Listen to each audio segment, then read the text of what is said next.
منى عامله لكم حته دين عرض. عايزه اقول لكم ما كنتش عايزه اطلع العرض ده، بس فاخر من الاخر. قالت لي ما تستخسريش في بتوع بسطور. والله دي تنكس نفسها كدابه، دي بعتهم هنا في كولونيا قبل ما تطلقوا.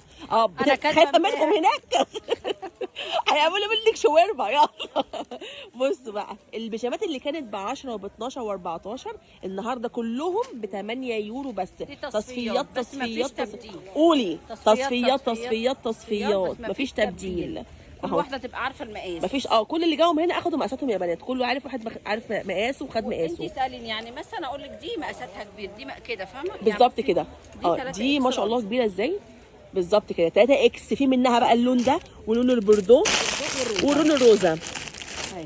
بس ما تدوريش على مقاس، اللي هتلاقيه هتاخديه، يعني ما تدوريش قصدي على الوان، اللي هتلاقيه هتاخديه. دي تصفيات يا بنات. وكمان ديت بصوا دي تحفه، دي كمان جامده. ودي بقى اللي جاي عليها سحب النهارده، دي ما شاء الله اللي بدات تاخد منها ياما قوي. حطيها في الكيس ليه بتشيليها؟ عايزه اوريها لهم بس. دي تاخد منها كميه كبيره جدا، ان كانت اصلا يعني جايه كانت غاليه قوي في الاول، ودلوقتي بقت ب 8 يورو بس. على فكره البيجامه ديت ماركتها معروفه اهي، تحفه. في منها الازرق والروزه والبصلي عشان الفيديو ما يطولش على الناس. ماشي ماركتها اهي بالظبط كده اهو. دي اصلا ماركه على فكره، وخدوها الناس طالعينه 3 الوان اهو بصلي وروزه ولون البلو اهو. هوريكم البيجامه دي بسرعه وهي مفروضه بالظبط كده. دي جميله بقى، دي جميله، دي اللي انا قلت لكم اللون اللبني. الله دي من جوه، وريهم من جوه بس من جوه عامله ازاي. لو عندك عروسه بتجهز بالظبط كده، اختك بقى بالظبط كده. جميله ب 8 يورو بس. تصفيات مفيش تبديل بس تحفه، حاجات جميله. تعالي اوريهم الباقيين، تعالي هنا.